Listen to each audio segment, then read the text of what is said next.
मित्रों, कोरोना से ठीक हुए मरीजों को हो रहा है ब्लैक फंगस। इससे बचने के लिए मरीजों की आंख तक निकालनी पड़ रही है। ये नई बीमारी आखिर है क्या? इसके लक्षण क्या हैं? ये कितनी खतरनाक है? अगर ये बीमारी किसी को हो जाए तो मौत की आशंका कितनी है? इससे कैसे बचा जा सकता है? इन सभी सवालों के जवाब आपको आज की इस वीडियो में मिल जाएंगे, तो बने रहिएगा हमारे साथ वीडियो के अंत तक। और अगर आप हमारे इस चैनल पर नए हैं तो हमारे चैनल को सब्सक्राइब जरूर कीजिएगा और बेल आइकन को ऑल पर सेलेक्ट करना मत भूलिएगा। चलिए मित्रों, शुरू करते हैं आज की वीडियो।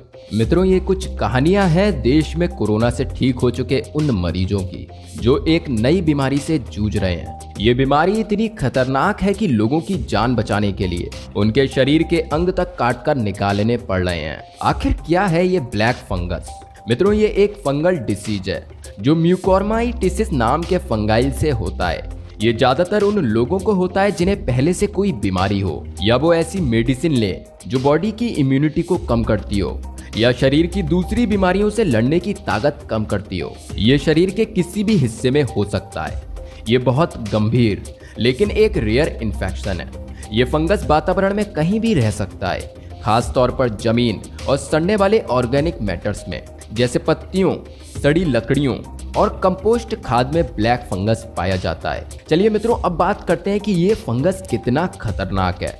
मैं आपको बता दूं, ये कम्युनिकेबल डिसीज नहीं है, यानी ये फंगस एक मरीज से दूसरे मरीज में नहीं फैलता है। लेकिन ये कितना खतरनाक है इसका अंदाजा इसी से लगाया जा सकता है कि इसके 54% मरीजों की मौत हो जाती है। शरीर में इन्फेक्शन कहाँ है उससे मोर्टेलिटी रेट बढ़ या घट सकता है।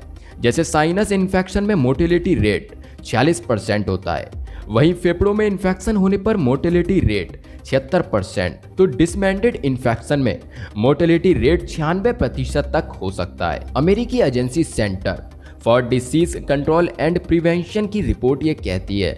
इसी रिपोर्ट में बताया गया है कि ये दुनिया में होने वाले हर तरह के इन्फेक्शन में म्यूकोरमाइटिस इन्फेक्शन के मामले सिर्फ 2% हैं। ये फंगस जिस एरिया में डेवलप होता है उसे खत्म कर देता है। ऐसे में अगर इसका असर सिर में हो जाए तो ब्रेन ट्यूमर समेत कई तरह के रोग हो जाते हैं जो जानलेवा साबित हो जाता है। समय पर इलाज होने पर इससे बचा जा सकता है।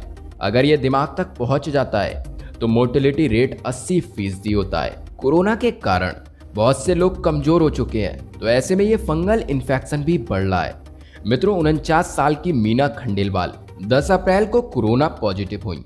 इलाज के दौरान उन्हें स्टेरॉइड दिए गए, उन्हें साइड इफेक्ट हो गया, इससे उनके चेहरे पर सूजन आ गई और 20 अप्रैल को उन्हें इलाज के लिए जयपुर लाया गया। इलाज चला लेकिन उनकी एक आंख नहीं बच पाई। ठीक ऐसा ही 46 साल के ताराचंद 27 अप्रैल को संक्रमित हुए। स्टेरॉइड देने के कुछ ही दिन में साइड इफेक्ट आने लगे और उनकी दोनों आंखें नहीं बचाई जा सकी, उन्हें भी स्टेरॉइड दिए गए। मित्रों, मीना और ताराचंद दोनों को ही डायबिटीज भी थी। ऐसे ही कई मामले राजस्थान, पंजाब, दिल्ली, गुजरात में सामने आ चुके हैं। दिसंबर में इसके कुछ मामले देश में आए थे। चलिए अब आपको बताते हैं कि ये शरीर में कैसे पहुंचता है और इससे क्या असर पड़ सकता है। मित्रों, ये ज्यादातर सांस के जरिए वातावरण में मौजूद फंगस हमारे शरीर में पहुंचते हैं। अगर शरीर में किसी तरह का घाव है या शरीर कहीं जल गया तो वहां से भी ये इन्फेक्शन शरीर में फैल सकता है। अगर इसे शुरुआती दौर में ही डिटेक्ट नहीं किया जाता है तो आंखों की रोशनी जा सकती है, या फिर शरीर के जिस हिस्से में ये फंगस फैला है शरीर का वो हिस्सा सड़ सकता है। ब्लैक फंगस आंख की पुतलियों या आसपास का एरिया पैरालाइज्ड कर सकता है। चलिए अब बात करते हैं इसके लक्षणों के बारे में। मित्रों, शरीर के किस हिस्से में ये इन्फेक्शन है ये उस पर इस बीमारी के लक्षण निर्भर करते हैं। चेहरे का एक तरफ से सूज जाना, सिर दर्द होना, नाक बंद होना, उल्टी आना, बुखार आना, चेस्ट पेन होना, मुंह के ऊपरी हिस्से या नाक में काले घाव होना जो बहुत ही तेजी से गंभीर हो जाते हैं। चलिए अब बात करते हैं उस सवाल के बारे में जो हर किसी के जहन में है कि ये इन्फेक्शन किन लोगों को होता है। क्या इसका कोरोना से कोई कनेक्शन है? मित्रों, ये उन लोगों को होता है जिन्हें डायबिटीज है, जिन्हें कैंसर है, जिनका ऑर्गन ट्रांसप्लांट हुआ हो, जो लंबे समय से स्टेरॉइड यूज कर रहे हो, जिनको कोई स्किन इंजरी हो।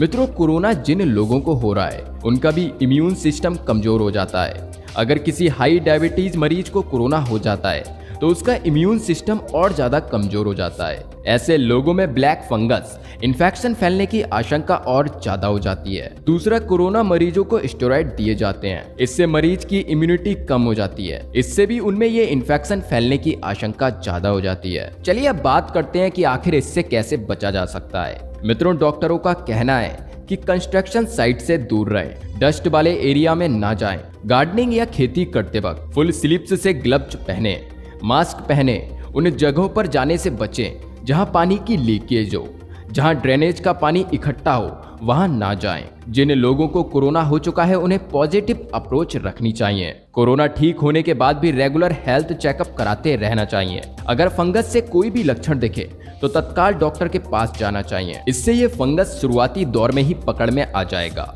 और इसका समय पर इलाज भी हो सकेगा। अगर इलाज में थोड़ी सी भी देरी हो जाए तो मरीज के शरीर का वो हिस्सा जहां ये फंगस इन्फेक्शन हुआ है सड़ने लगता है। इस स्थिति में उसे काटकर निकालना पड़ सकता है।